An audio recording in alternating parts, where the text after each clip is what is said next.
پہلا کویسچن ہے کہ کیا اولاد کی تربیت نہ کرنے پر والدین قابل گرفت ہوتے ہیں یا نہیں، اور تربیت اولاد کیا ہے؟ دیکھیں، بالکل تربیت اولاد ماں باپ پر فرض ہے۔ اللہ تبارک و تعالی نے قرآن عظیم میں ارشاد فرمایا، یا ایھا الذین آمنوا قوا انفسکم واہلیکم نارا وقودھا الناس والحجارہ،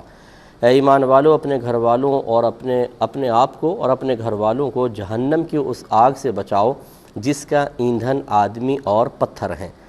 اس کا مطلب یہ ہے کہ انہیں جہنم کی آگ سے بچانا گھر کے سرپرست پر لازم قرار دے دیا گیا ہے، کیونکہ قو امر کا صیغہ ہے۔ اب بچانا یقینی سی بات ہے، کوئی اس طرح تو نہیں ہے کہ ہم کوئی بینکر بنا لیں بہت بڑا، یا زیر زمین چلے جائیں اور محفوظ ہو جائیں۔ یہ ظاہری اسباب اختیار کرنے سے کوئی آخرت کی پروٹیکشن کا تعلق نہیں ہے، بلکہ ان امور کے ساتھ ہیں جو ہمیں جہنم سے دور اور جنت کے قریب کریں، اور اس کے لیے یقینی سی بات ہے سب سے پہلی چیز ہوتی ہے علم دین۔ دوسرا ہوتا ہے کہ پھر اس علم دین کو سکھانا، ان کی تربیت کرنا، اور تیسرا ہوتا ہے کہ ہم کوئی رول ماڈل سامنے پیش کریں تاکہ گھر والے اس کو دیکھ کر ویسے ہی طرز عمل اختیار کریں، اچھا طرز عمل اختیار کریں اور جہنم کی آگ سے بچیں۔ تو اب خلاصہ کلام یہی ہے کہ پہلی بات تو ہے کہ گھر کے سرپرست کو خود مخاطب کیا گیا، لہٰذا وہ علم دین سیکھے، گناہوں سے بچے اور نیک اعمال پر استقامت حاصل کرنے کی کوشش کرے۔ اور دوسری اس کی ذمہ داری پھر یہ ہے کہ اپنے گھر والوں کو علم دین سکھائے، انہیں نیکی کا حکم کرے اور برائی سے روکے۔ اگر خود علم دین نہیں سکھا سکتا کہ اس کو بالفرض حاصل نہیں، تو ایسے اسباب اور ذرائع فراہم کرنا ضروری ہے، یا ایسے مقامات پر لے جانا ضروری ہے کہ جہاں پر وہ باقاعدہ علم دین سیکھیں۔ اور یہ تفصیل میں ایک دو دفعہ نہیں بارہا بتا چکا ہوں، اور جو باقاعدہ ہمیں سن رہے ہیں یا کسی بھی طریقے سے ہماری کوئی کلپ وغیرہ ان تلقینات پر مشتمل کسی کے پاس پہنچی ہے، تو وہ تو زیادہ قابل گرفت ہوگا آخرت میں اس صورت میں کہ جب وہ ان باتوں پر غور و تفکر نہ کرے۔ اور اگر کوئی نہیں سیکھتا تب بھی یہ نہیں ہے کہ احکام شرع اس کی طرف سے ہٹ جائیں گے۔ تو یہ بارہا میں عرض کر چکا ہوں کہ طلب العلم فریضۃ علی کل مسلم، علم کا حاصل کرنا ہر عاقل بالغ مسلمان مرد و عورت پر فرض ہے، اور تین طرح کے علوم کا سیکھنا لازم ہوتا ہے۔ ایک عقائد اسلام بمع دلائل، دوسرا احکام شرعیہ عملیہ،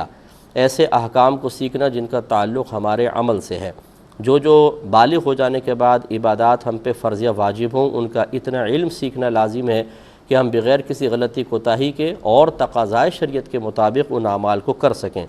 ایسی ہمارے جو معاملات ہوتے ہیں باہم، کرائے پہ چیز لینا دینا، کوئی ہم شرکت کر رہے ہیں، کوئی ہم پیسے انویسٹ کر رہے ہیں، دوسرا عمل کرے گا، اسی طریقے سے یہ نوکری وغیرہ کرنا،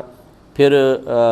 تجارت ہے ہم بعض اوقات کرتے ہیں، خرید و فروخت کے معاملات ہوتے ہیں، وہ انٹرنیٹ پر بھی ہیں، ویسے بھی ہم کرتے ہیں، اور مختلف صورتیں رائج ہیں ہمارے یہاں۔ اسی طرح پھر شادی بیاہ کے معاملات ہیں، یہ جتنے باہم معاملات ہوتے ہیں ان کا ضروری علم سیکھنا فرض۔ اور تیسرا ہوتا ہے گناہوں کی معرفت حاصل کرنا، جس میں نے دیکھا ہے کہ مسلمانوں کی اکثریت اس سے بالکل غافل ہے کہ ظاہری گناہ کیا ہیں، باطنی گناہ کیا ہیں، کون سا کبیرہ ہے، کون سا صغیرہ ہے، ان سے بچنے کا کیا طریقہ ہے، بتقاضائے بشریت اگر یہ گناہ سرزد ہو جائیں تو اس پر توبہ کا کیا طریقہ ہے، اور کیا علامات ہیں جس سے ہم اندازہ کریں کہ ہماری توبہ اللہ تعالیٰ کی بارگاہ میں مقبول ہو چکی ہے۔ یہ ہے والدین کی ذمہ داری۔ اب اگر کوئی بیچارہ جانتے ہی نہیں، وہ کہا کہ جی مجھے تو معلوم ہی نہیں ان چیزوں کے بارے میں، تو بھائی اگر آپ کو والد بننے کا شوق تھا، آپ کو والدہ بننے کا شوق ہے، کہ ذمہ داری کہہ لیں لیکن چلیں شوق پہ میں اس کو لے کر آ رہا ہوں، تو بھائی پھر آپ ذمہ داری پوری بھی کریں۔ ہم بعض اوقات بس شادی ہو جائے اور ماں باپ بن جائیں، بچے ہو جائیں، سب دعائیں کرواتے ہیں، جی لڑکا ہو جائے لڑکی ہو جائے دعا کریں، یہ بھی تو دعا کریں کہ ہم ان کی تربیت کے قابل ہو جائیں۔ تو لہٰذا پہلا ان کو علم دین سکھانا، پھر ان کے صحیح انداز سے تربیت کرنا، اور پھر رول ماڈل بن کر دکھانا، یہ تربیت کمپلیٹ ہوگی۔ اگر ان میں کوتاہی ہوئی تو آخرت میں گرفت ہے۔